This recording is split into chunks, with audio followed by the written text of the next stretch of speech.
Ready to go. Okay, we are into agenda item 83, reports and presentations. So we are starting with a report from city staff regarding the City of Las Vegas workforce trends and development strategies. This is in reference to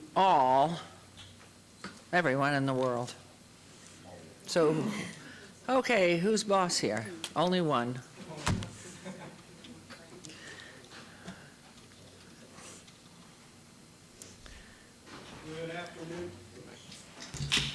Good afternoon, Madam Mayor, members of City Council, Scott Adams, City Manager.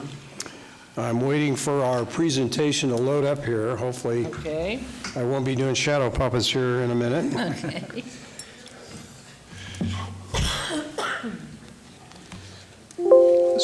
It's amazing. So let me just kind of preface this presentation, and this is going to be a team presentation where I'm going to lead it off. I'm going to hand over to Vince Zamora, our Deputy Director of HR, who will talk a bit about employment trends, and then hand off to Patsy McFadden, our Manager of Training and Development, to talk about some of the things we're doing in training and development. And the reason why this is important is this is our city workforce, and we are in very, very dynamic times right now. I think you'll see from our presentation that the workforce is changing and changing rather rapidly. And I'm going to quote the quote of the former hockey great, Wayne Gretzky, and I think I've said this before. We're trying to skate to where the puck's going to be as rather than where it is today. And so we're trying to really drill down on what our employee trends are and understand where we need to be as an employer to be an employer of choice in not just Southern Nevada, but even in the United States, because we recruit nationally. I'll start with one of the biggest indicators that we use of where we stand with our employees, and that's employee engagement. We do a periodic, it's been annual, will be every 2 years, employee engagement survey where we ask our employees how engaged they are. Now they self-report this. They tell us how engaged they are. And Excuse me? What do you mean by engaged? well, how into being an employee with the City of Las Vegas they feel they are. And I will say, we're not alone in doing this. Every major company in the United States does an employee engagement survey. Anonymously, or you have to sign? It's anonymous. They won't do it if they have to put their name on it. Okay. We've gone through that through the years. Whenever it looked like we know who was saying what, we got a very low response rate. So we use an independent firm to survey our employees anonymously, so we will get very honest opinion on how we're doing. Okay. And I'm pleased to say that in 2018, the employees that said they are engaged, favorably engaged, was 73%. Back in 12, that was only 58%. I will tell you that 73% is almost double the national average for governmental employees. As a city governmental employer, we are highly engaged as a workforce, way more than other governmental entities. In fact, that number is more than most private sector employers. As we get into our presentation, you'll understand why this is important. To be an employer of choice and to be a productive employer. Will we see the tool that was used for the research, or is it reflective, and does it show that it has anything to do with the economy? It could have been back in 12, clearly, when we surveyed employees on the heels of layoffs, they weren't as engaged. Right. In fact, it was pretty much a downer back then.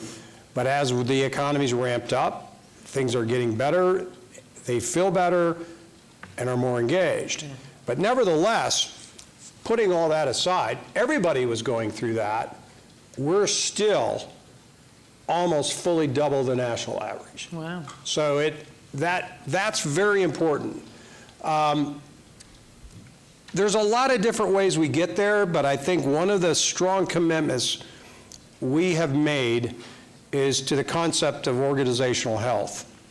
We have very much simplified to our employees what we are about as an employer, what our core purpose is, and I know you all know our purpose being building community to make life better, so they understand what their purpose is as a city employee, what our definition is that we run the city, and I tell our new employees in our new employee orientation that I don't run the city, this team over here doesn't run the city, the council doesn't run we all run the city, including every individual employee. And if they let us down, any one individual employee, we all get let down. And so we're one big team running the city. We have recommitted to new values of kind, committed, and smart, and these are values that tie to being a governmental services employer. These are the most important values to a governmental services employer: being kind, being committed, and being street smart. And then we make sure that everything we do is sustainable, iconic, with service value. And then every 6 to 12 months, we pick a thematic goal that resonates with all of our employees that we can engage as many employees as possible on. The current one we're on right now is our innovation program, where we're looking at process improvement and innovation, and we're trying to push that into the entire organization. So that's a piece where what we tell our employees, we are trying to be healthy organizationally in addition to just being smart, which a lot of private employers concentrate on. Well, all employers, we want to be healthy and smart. And one of the ways we touch our employees, and I bring this up, and there's going to be more in Patsy's presentation, is through some of the training we do. And I highlight one here, which is our SEAL training program. This is a training program I started years ago when I was a deputy city manager, and it's called Sponsored Employee Advanced Leadership Training. We recognized then that we were heading into this period where we were going to experience a lot of out-migration of employees due to retirement, and we better build a strong bench. So what we do is, throughout the organization, ask our directors to sponsor employees to go into rigorous advanced leadership training. The point of it is to build a bench, to build the capacity in leadership and in our executive ranks to take over for the people that are leaving the organization. So they're ready. And so that's just one area that we're engaged with our employees on, and focusing on our employees to be ready and engaged in the workplace. With this, I'm going to turn it over to Vince, who's going to talk about what they're doing in HR and some of our workforce trends. Good afternoon, Mayor Council. For the record, Vince Zamora, Deputy Director of Human Resources. I have the next 9 slides, and if you'll pull your microphone sure. center, perfect. How's that? Excellent. All right. I'll be reviewing the next 9 slides, which has some very interesting information regarding national, local, and city trends. As you look at this slide, it represents the U.S. workforce by generation. And as of 2016, you can see that millennials have surpassed Gen Xers as the dominant workforce generation. And when you combine millennials and Gen Xers, that makes up 67% of the total U.S. workforce. And we see this as an opportunity to introduce public service to those 2 generations and get them engaged in what we do on a regular basis. Another interesting fact that we found through our research was that the Bureau of Labor Statistics has reported that workers 65 years and older are staying in the workforce longer.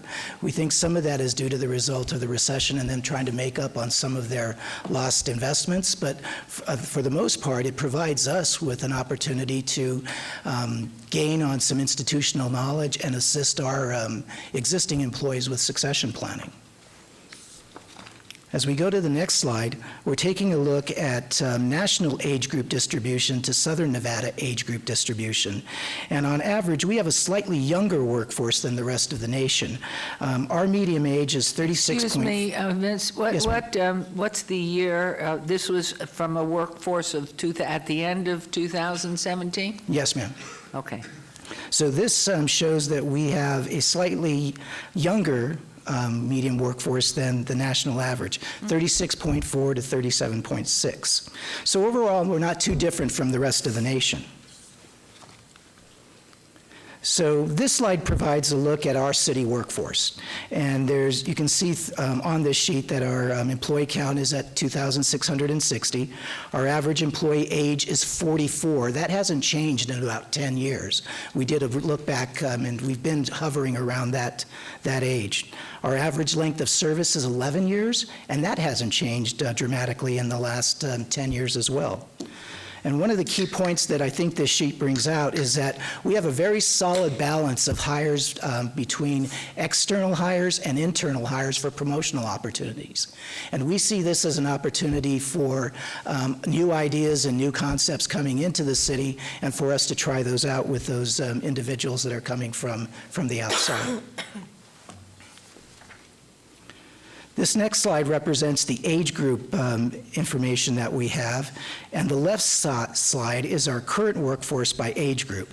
And that shows for the past 10 years, our workforce is predominantly represented by the 40 to 49 years of age.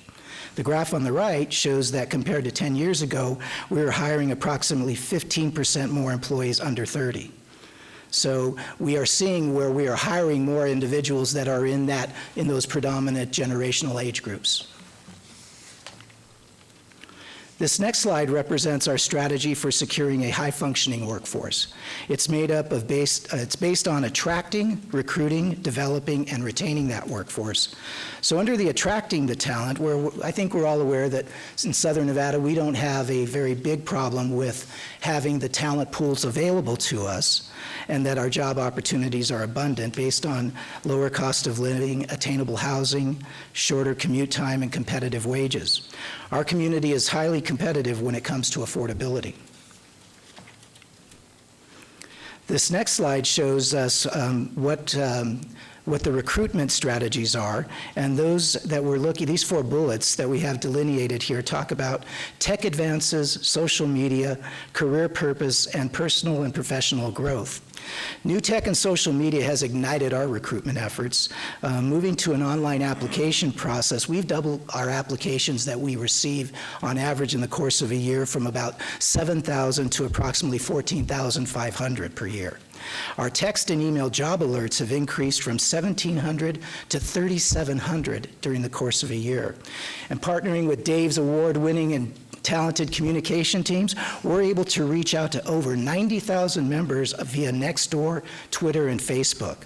So as an example of one of the initiatives that HR has undertaken, we started a process of one-stop hiring. So this summer, during the Parks and Rec summer hire recruitment, we took approximately 200 people from the interview process to a job offer process, and we were able to offer 29 employees positions in one day going through that process. As later in the summer, as we refined our process for the SafeKey program, we were able to go ahead and hire 70 people in one day. So we're responding to the numbers that are coming to us and our ability to go ahead and capture the talent right then and there. Also, Gallup research is telling us that our emerging workforce is not just focused on a paycheck. They're very interested in having meaning and purpose to their jobs, and we believe that our applicants, that public service provides that meaning and purpose. We have over 500 full-time job titles. So we believe we have the opportunity for people to come into the city and take a look at what the different opportunities are and promote as well. I'm going to skip the development piece of this pie because Patsy will talk a little bit about it, but I get to talk about retaining employees right now. Our voluntary turnover rate without retirements for fiscal year 19 was 2.2%. That's almost unheard of. Any type of turnover rate in the single digits is just fantastic. We have 2.2 without retirements. So we think this is in direct relation to the programs that you approve, that our city manager challenges us to go ahead and develop, and the programs that our employees embrace. I think we're doing a fantastic job in this area. So we never miss an opportunity to make a good impression. So we have our new employee orientation, we've developed a new employee benefit orientation, and we also have a new employee safety orientation. We spend time with all of our new hires to give them an abundant amount of information in each one of these areas. So when you couple that with our premier compensation program, as well as our PERS benefit, we believe we are an employer of choice. We also have a benefits, wellness, and pre-retirement programs that all stack up to any program in the country. Take a look at this next slide. This slide shows our alignment with your priority to become the safest high-profile city in America. We've amped up our recruitment efforts in public safety. This graph shows recruitment efforts for marshal, corrections officers, and firefighter trainees. So when you look at the numbers, over these 4 years, over 12,800 applications have been received, 3,300 candidates are on our eligible lists, and over 290 employees were selected for public safety academies. That's an average about 73 per year. So this next slide is focusing on our retirement and our forecasting. And in 2015, we began retirement forecasting as a proactive approach to plan for employee retirements. The graph on the left shows the percentage of separations as retirements. We had a slight spike in 2009 because that's when we had our VSP program during the recession. And what we've done is the data shows that approximately 30% of the city's full-time employees populations are eligible to retire in the next 5 years. And that's without PERS penalties. So what does that mean? There are certain age and service requirements that you have to have. So if an individual goes ahead and leaves the city prior to achieving those particular milestones, they'll be faced with the PERS penalty that will reduce their annual benefit.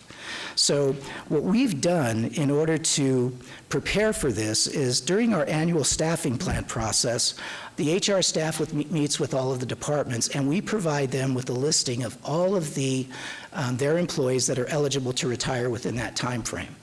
And we share that information with them, and this allows us to plan for the appropriate population of eligibility lists, as well as to help us coordinate with our PJC program, our Position Justification Committee.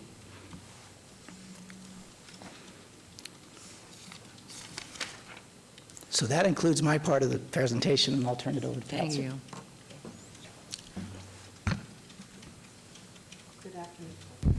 Good afternoon, Mayor Goodman, council members. I'm Patsy McFadden Choate, Training and Development Manager. And I just want to highlight very briefly some of the things that we do as part of the Training and Development team. First of all, we have a very close partnership with HR and our Information Technology Group.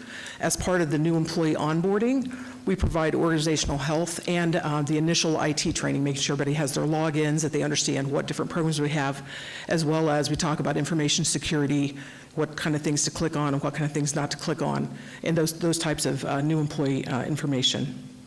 Our primary functions, training, coaching, and facilitation, are all aimed at the development sector of our graph, because we know that if we have a low turnover, like 2.2%, as Vince said, we really have to concentrate a lot on developing employees to keep them fresh, relevant, and capable to serve our customers and our citizenry.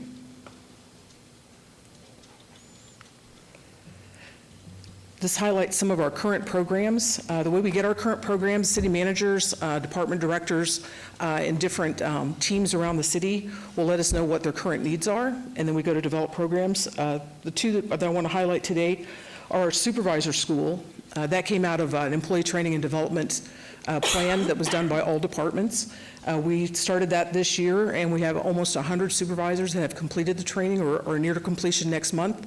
We're going to plan to have 2 more of those next year, so that we can make sure our supervisors have the tools they need and the knowledge they need to make sure that they're doing the best job coaching and developing their own staff members. We also have an Innovation Academy. We just had our pilot in October.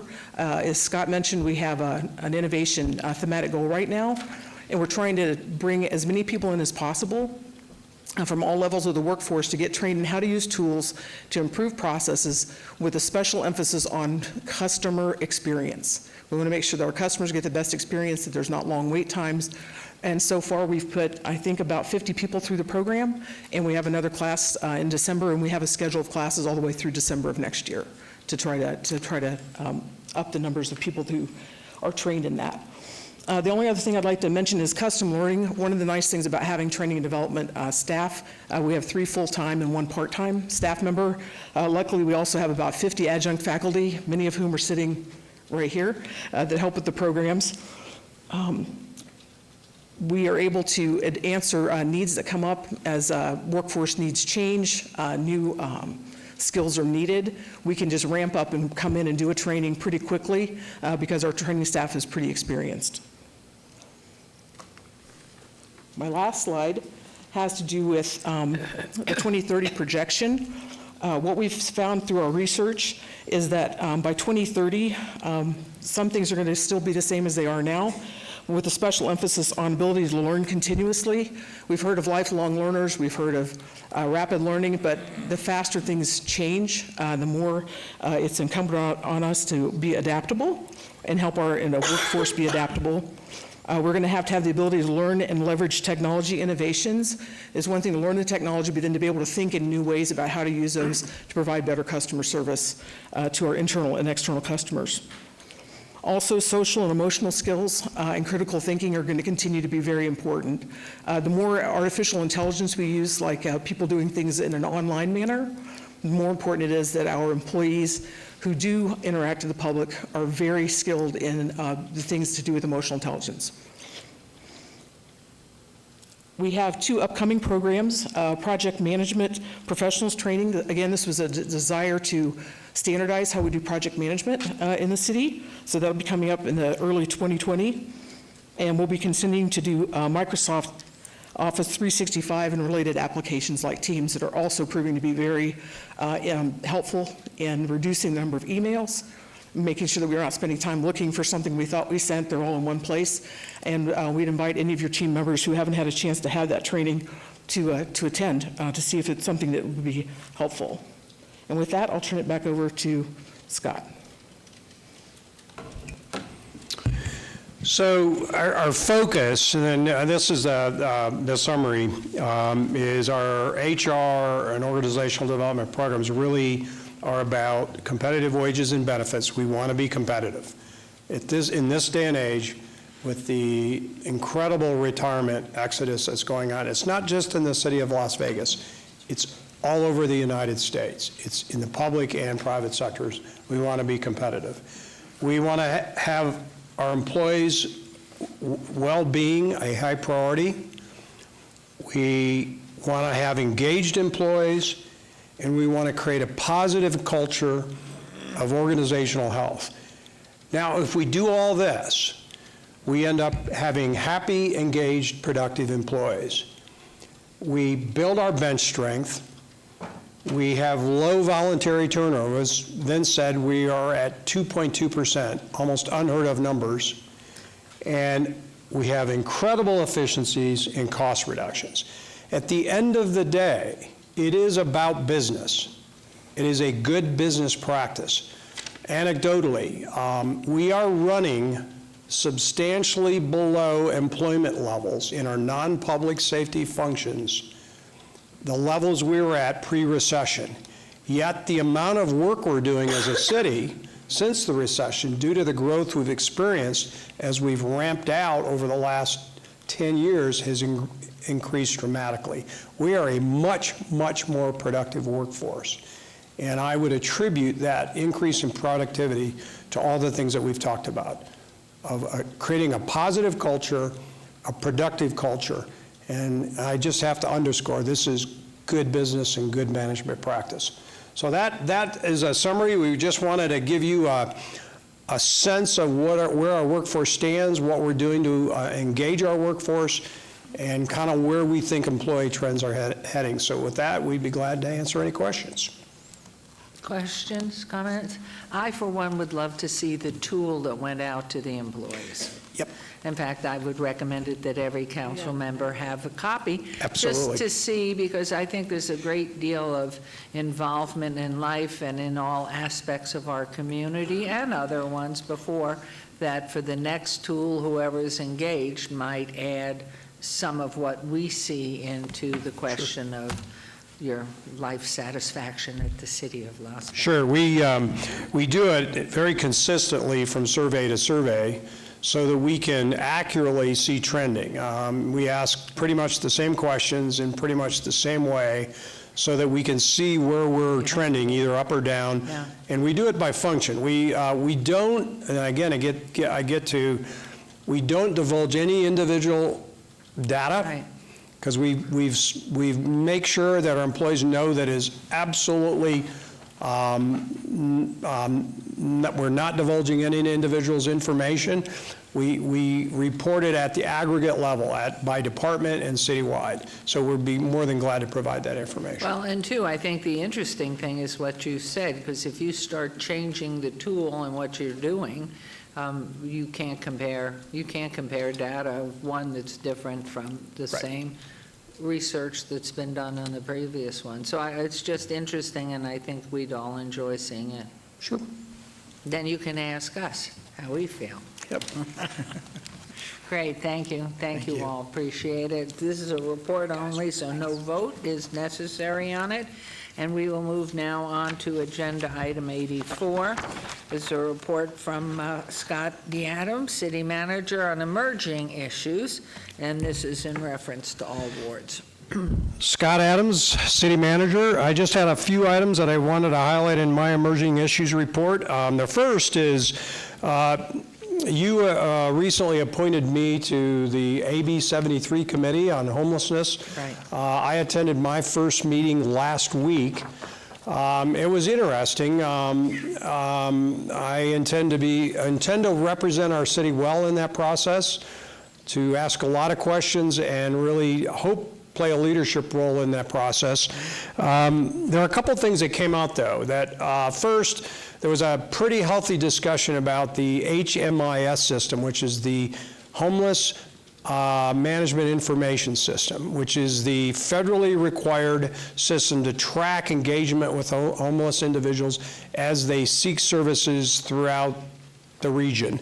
There were a lot of questions about how the policies that drive that program, and what we found is our continuum of care regulates our HMIS system more than required by federal law, federal regulations. So we're overly regulatory in how we apply HMIS.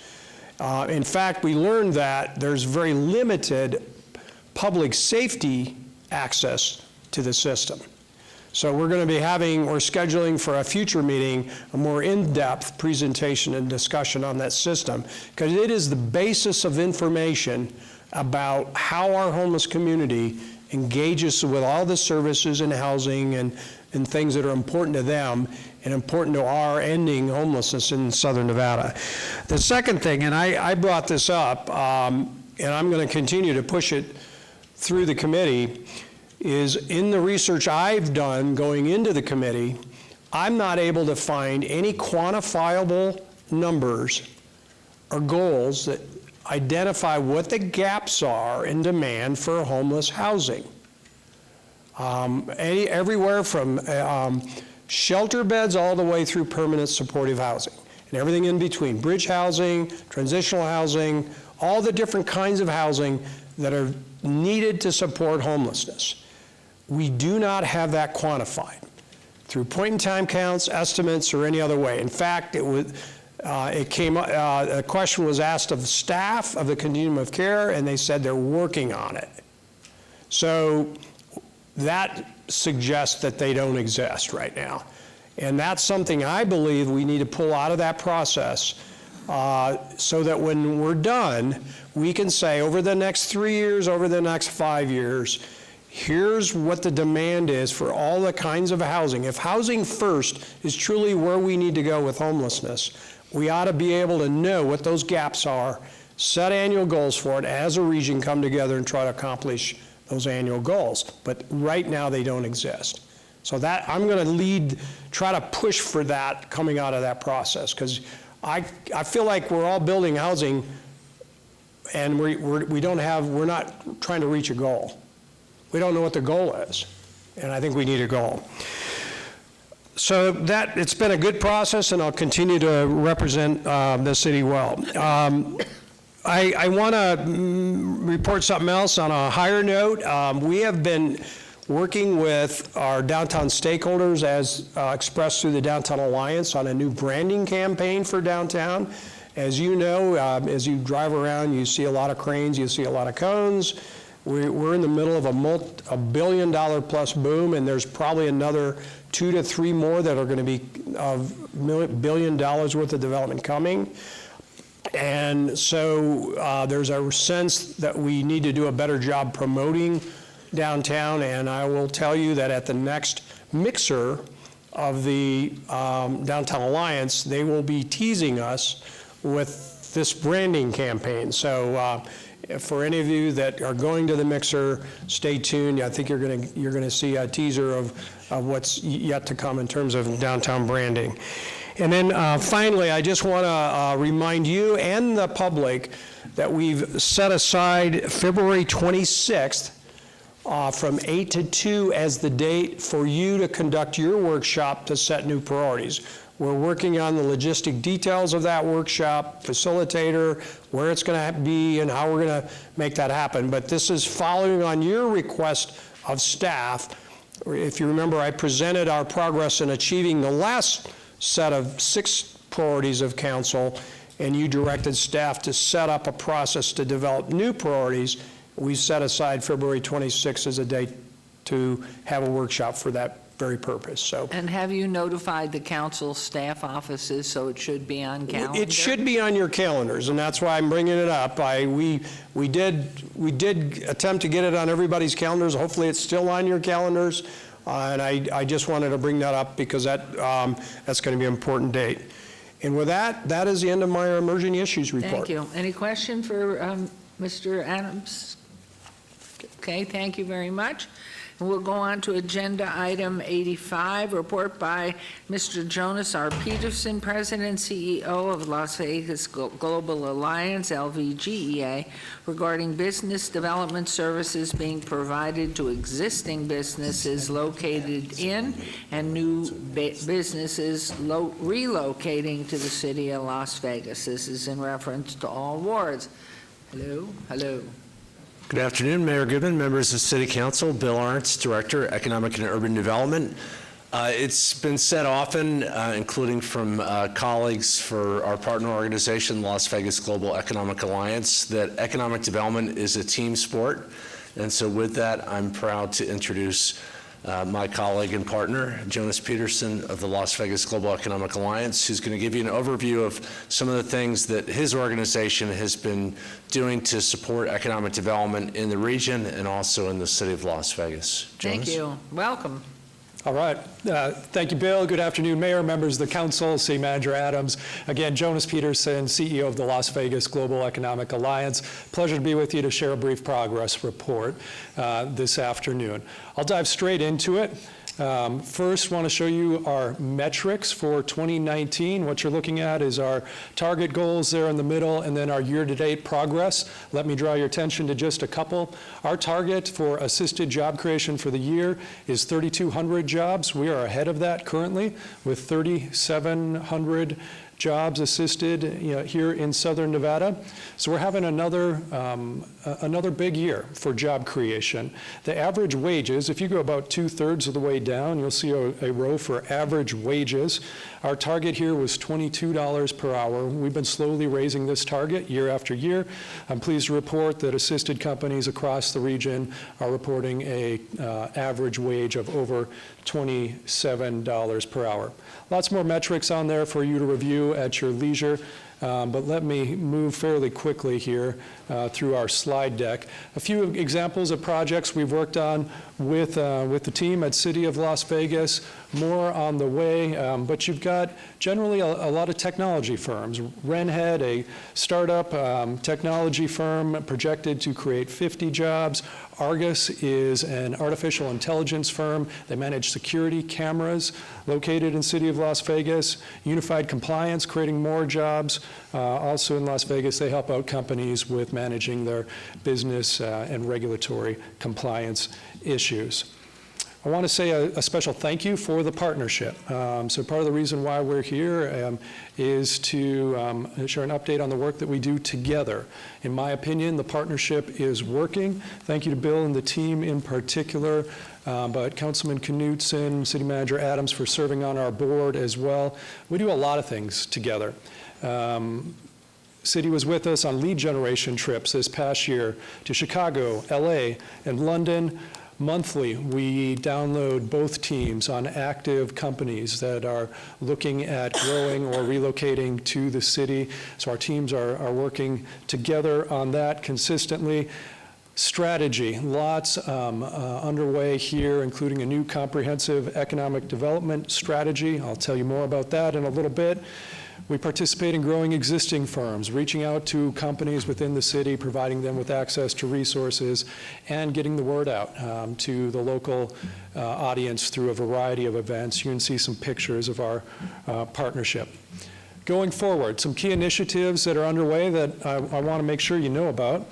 The first is that new comprehensive economic development strategy. This is the regional economic development strategy for all of Southern Nevada that we file with the federal government, not just on behalf of LVGA, but on behalf of hundreds of partner organizations that will help us build this plan together, including City of Las Vegas. We are well underway, expected with the final version of this report, this strategy, by the end of first quarter next year, so hopefully March. It's a big lift for us. Last time we had a new SEDS was back in 2012, so this is a big upgrade to our strategy. I want to let you know that our Outlook event, this is an economic forecasting event with UNLV, is scheduled for December 3rd in the morning at M Resort. Thanks to input from City of Las Vegas, we'll be focusing on technology this year. So it's a technology forecast and strategy session at the Outlook event coming up in December. A big project for us that we are currently rolling out with community leaders is Workforce Blueprint 2.0. What is this document? It's a new workforce strategy designed to get us past all the anecdotal conversations about what a particular business or industry may need from our workforce, and instead to quantify the regional needs. So we actually forecast through 2026 the occupations and skill sets needed to support our economy, and then we identify gaps or surpluses as well. Why do we do this? We are seeing a war for talent underway. The level of competition from nearby states for talent is increasing. In fact, we're seeing other markets launch talent attraction campaigns alongside their business recruitment campaigns. This wasn't just LVGA. We do everything with partners. I want to acknowledge Workforce and Connections and Metro Chamber for leading the charge on the blueprint with us. Also from the Governor's Office of Economic Development, Bob Potts and his research team, and all the education partners you see on the slide here were involved in the creation and delivery of the blueprint.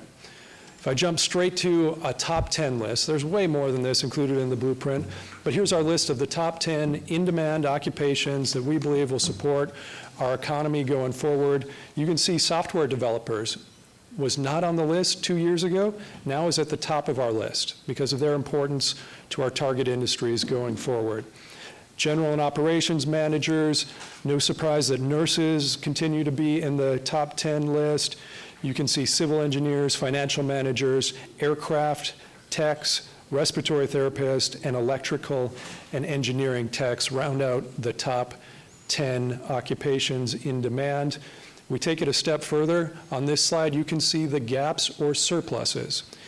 in many cases, gaps. This is the difference between what we're training through our education system and the demand we're seeing from employers. So annually, we know that we are coming up 200 software developers short, over 1,000 short for operations managers, over 700 short for nurses. The list goes on. That means we've got some gaps to close. It's all about alignment. That's the purpose of the blueprint. Also included in this report, though, is a workforce report card that we're going to publish once a year to track our overall progress. I'm not going to go into all the detail here, but I do want to tell you that we believe the workforce is generally improving. Most indicators are moving in the right direction, but we're not where we need to be yet. If you look at K through 12, for instance, AP test passage rate and ACT scores are both moving up, but we are still lagging behind national levels. If you go into talent and training as a category, you can see that average wages are rising. We're seeing a surge in apprenticeships, which I think is good, although our starting number is really small in Southern Nevada. But again, moving in the right direction. Percentage employed in target industry, 27.5% currently, moving up. We have a ways to go there and hope that continues to rise. If you look at the category of post-secondary education, a similar trend. The number of graduates, associate degree or bachelor's degree, the number is rising. The percentage in our population is also rising, yet we lag behind national averages. One indicator of particular importance is in the upper right here, recent graduates employed in Nevada. Unfortunately, this statistic is going down. This is the point of the blueprint, is that we want that indicator to go up so that more of our graduates are employed in those occupations in demand. It's all about alignment, so we're training the workers we need to support our economy. Big picture takeaways. Quality of our workforce is improving. We're generally going in the right direction, still not where we need to be. That competition for talent is consistently rising. It's the top issue that employers ask us about at LVGA, and we're seeing it increase in importance. Our population is growing rapidly. So are new industries. For instance, logistics, manufacturing, and distribution is growing at roughly 5 times the previous growth rate we've seen over the last 5 years. It is surging in job creation. For the first time ever, a majority of our top in-demand occupations do not require a bachelor's degree. More so than ever, we're seeing the need for training programs and certificates, for instance, but for a majority of them do not require a bachelor's degree. We believe we need to continue to focus on alignment and growing our capacity to train our own workers. Since we have a lot of those gaps, one of the things we want to do, in addition to training our own, is to recruit talent from other markets. In order to do that, we're launching a quality of life campaign and a talent attraction campaign called Here You Can. You're going to be hearing a lot about this campaign. We are really excited about it. It's actually beta testing right now in Southern California, specifically aimed at skilled workers that will help us close those workforce gaps. And to close out my presentation here, I've got a quick video. It's a hype video of what you can expect from the Here You Can campaign. And yeah, take a look.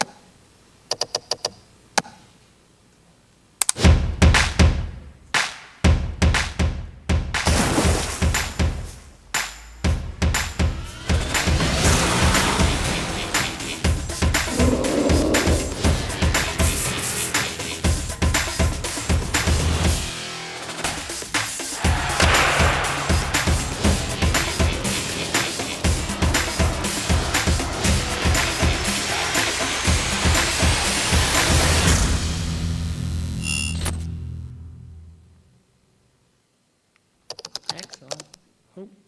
All right. Again, thank you for the Excellent. partnership. That's excellent. And a great logo. Here you can. Like that. Excellent. Thank you. Any comments, questions?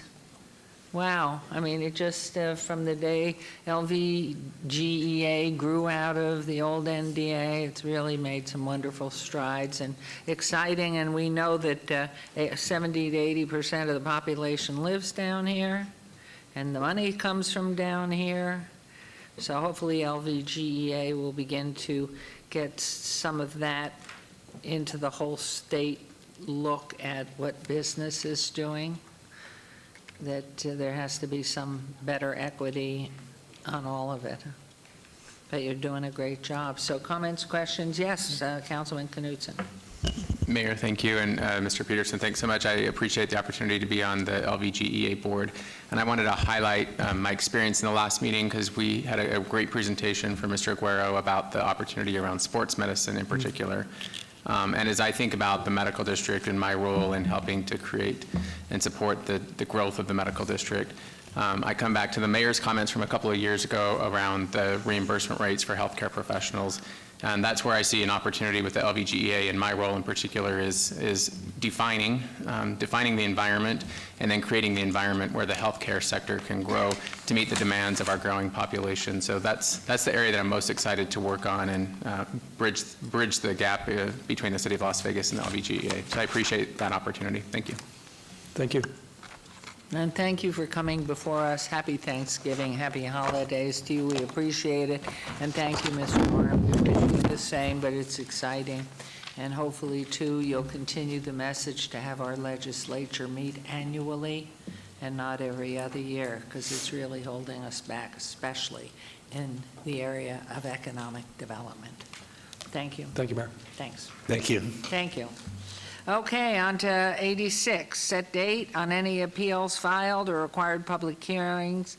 I would instruct the city clerk to set the public hearing dates and appeals from the City Planning Commission meetings in dangerous building or nuisance litter abatements. Will do, thank you. Thank you. And we are now into our second and final citizen participation. Citizen participation, public comment during this portion of the agenda must be limited to matters within the jurisdiction of the City Council. No subject may be acted upon by the City Council unless the subject is on the agenda scheduled for action. If you wish to be heard, please come to the podium. Give your name for the record, the amount of discussion, any single subject, as well as the amount of time any single speakers allowed may be limited. This is your opportunity to address the council, but the council is not able to respond or engage in dialogue. Any members of the public who wish to speak under this portion of the agenda? Thank you, Madam Mayor. Just want to point out that I've been noticing the new signs. Name. I'm sorry. Daniel Brasted, City of Las Vegas. I've been noticing the new signs on the traffic poles for the crossing. They're looking pretty good, so please, I appreciate that. I do want to talk about Republic. I do want to tip the hat to the drivers that drive down all those narrow alleys and pick up the trash. It's phenomenal that they do that. I was concerned that the levy was only going to be on residents. I believe commercial, government, and nonprofits create trash. I thought they should have been included. The way I understand it is we approve 5 years, and if China gets back into the business, we're going to continue to pay that money for the rest of those 5 years. I thought it should have been changed. We're familiar with the broken windows concept for a community. I think the other big one is graffiti and dirty dumpsters. And I believe that Republic should be asked that their drivers post when they've got burned dumpsters, and once a month they dispatch a pickup truck with a spray and to paint those.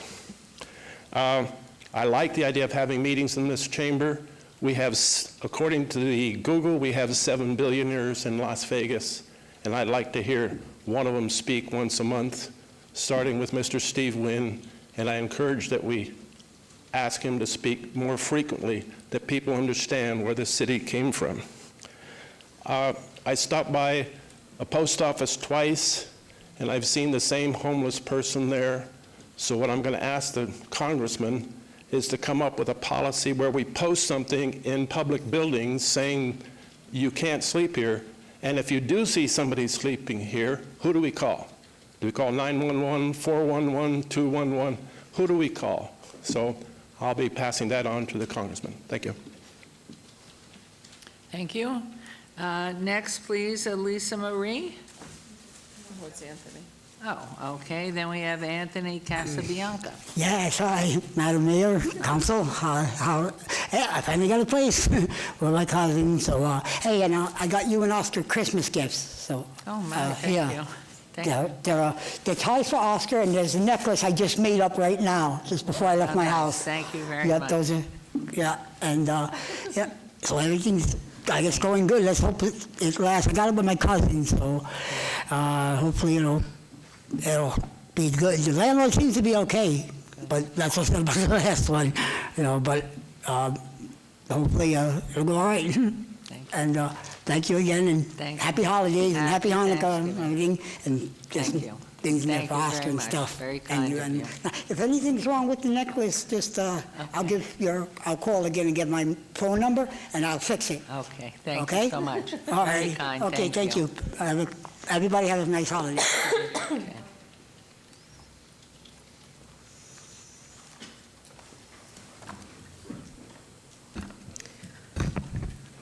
Lisa Marie, 3985 Preamble Place, Boise, Idaho. Mayor, Council. These list of questions will be emailed to you by tomorrow. How many juveniles are missing in the state of Nevada? How many juveniles are missing in Clark County? How many juveniles are missing in Las Vegas? Currently, through the National Center for Missing and Exploited Children, it is noted that you have 63 children that are missing. The National Center for Missing and Exploited Children only takes incoming calls. The FBI reported through the NCIC 2018, 424,066 children are missing. You know, Mayor, I meant what I said to you, and I hold to my words. It takes very strong people to stand up, not afraid of judgment. And I am not a person that is afraid of judgment. Because of what all of you are doing, I have dedicated hours and hours and hours into your state. I just got off the phone with Aaron Ford's missing persons department, John Monroe, and he said to me, we don't have an accountability of the children that are missing in Nevada. Whatever your budget is, I will help you with your budget. You can start with Las Vegas. Let's figure out how many children are not only missing in Las Vegas, but in the state. But I've never met a mayor in the whole entire United States that I felt that had the strength that you have. As of today, I am running for sheriff in Ada County, Idaho. I'll be running for president in 2024. I was one of the candidates in 2016. My daughter was molested by my son.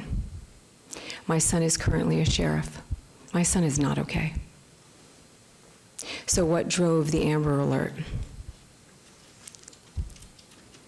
What drove John Walsh? I love each of you, and God bless you. Thank you. Anyone else wishing to speak? I am going to then close the final public comment, and we'll move on to agenda item 88, which I believe is for our council member recognition. Comments made by individual council persons during this portion of the agenda will not be acted upon by the city council unless the subject is on the agenda and scheduled for action. So let's start down with Councilwoman Diaz and just go right on down, please. Thank you, Madam Mayor. I don't have too much to announce. I think that the holidays are starting to catch up to us. I know that I have many family members coming into town already ahead of next week. So I just want to take this time to wish everybody a safe and happy Thanksgiving. Make sure that you all gobble till you wobble, and I know it's one of my favorite holidays because there's an amazing spread of food, but most importantly, it's a time that we reflect on all the wonderful things that have happened to us, and most importantly, you know, being blessed and having family beside us, I think, is one of the greatest blessings. So to my Ward 3 family, happy Thanksgiving, and we will be, my team and I will be partaking in a cleanup at the gateway to the city this weekend, and I look forward to anybody who has time to contribute to come out and support us. We'll post things on our social media. So that's it for me today. Thank you. Councilman Knudsen. Thank you very much, Mayor. Much like the councilwoman, wish everyone a happy Thanksgiving. We have a lot of events coming up in the ward. We're doing a lot of senior meals, and so I'm grateful for the community partners who are helping us sponsor those events in the Ward 1 senior centers. And also like to point out that there's another Brews with Brian. It's tomorrow night at the Tap House, 5589 West at West Charleston at 5:30 p.m. It's a great opportunity to come and share what's on your mind, things you need us to work on in the ward, and meet some new neighbors. And I did have a question. Brews with Brian, it can be both an alcoholic drink in the evening or coffee in the morning. So depending on your pleasure, I'm available either way. So looking forward to that tomorrow night. Thank you. Thank you. Mayor Pro Tem. Thank you, Madam Mayor. Well, first, I just want to say happy Thanksgiving, and I'm very excited for the next week of all the Thanksgiving festivities that we'll be doing up in Ward 6 with our seniors and our constituents, and so happy Thanksgiving. Second, don't forget, tomorrow is our next Golden Knights game, so go Knights, go. We are preparing for our Christmas Fantasy Forest, and so I just want to make sure all the parents know the first weekend in December, bring your cameras, because Santa will be at the Floyd Lamb Park, so you can take pictures. He'll be there every Friday night, Saturday, and Sunday. So bring your cameras, take photos, get your holiday cards together, and get them out. I am very excited to announce that we found Evelyn Robles, this beautiful young 14-year-old. So she is found. She is no longer a missing juvenile. However, we are going to be looking for George Sanchez. He's 17-year-old male, light brown hair, brown eyes. He's Hispanic. George was last seen in the area of Big Creek Court and Tamaron Cliffs in Las Vegas. He was last seen wearing a white T-shirt and a gray dress shirt and black jeans. So please, if you know where George is, please call Metro Police at 702-828-3111 or Nevada Child Seekers at 702-458-7009. We have to find George, and we also have to find Paul. Paul Chavez Jr., he's 14. He's a male, brown hair, brown eyes. He's Hispanic. He was last seen in the area of Palo Verde and Dooley Drive in Henderson. Please call Henderson Police at 702-267-5000 or Nevada Child Seekers at 702-458-7009. So let's find George and Paul. Our Corridor of Hope, as we work on our homeless success stories, I have to just tell you, I'm very excited about Harlan.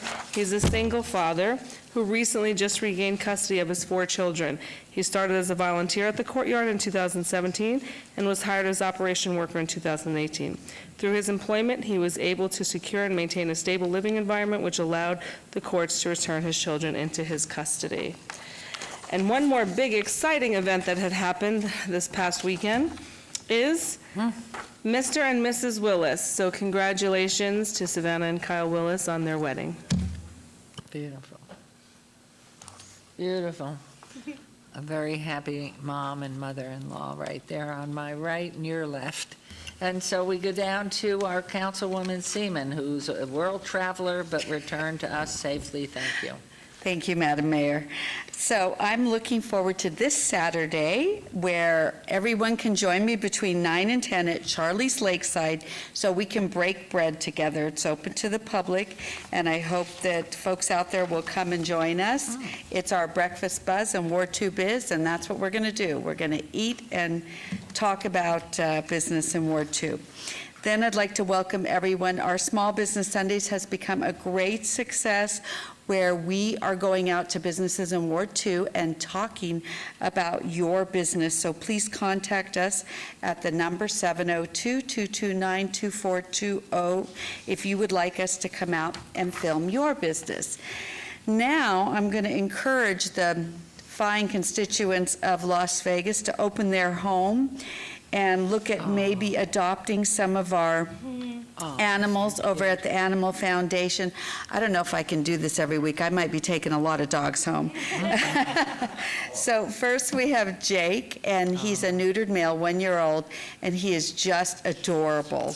And then we have Haley, who's a spayed female cat at 8 months old, and she is really beautiful. And then we have Mickey. Oh, he's breaking my heart.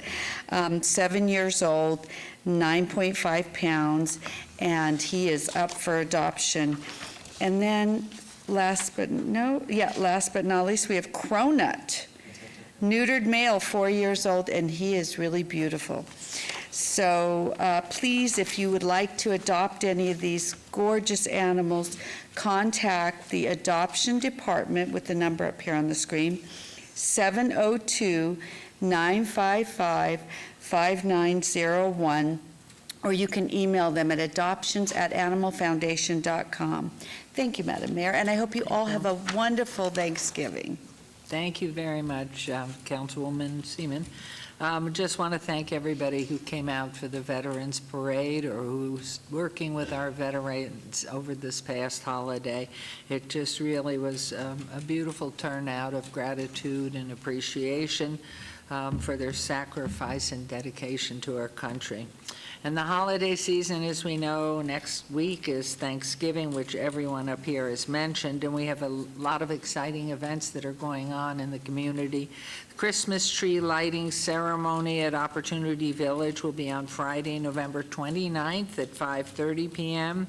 The Great Santa Run on Saturday, December 7th, kicking off at 8 a.m. downtown off of Las Vegas Boulevard and Fremont Street.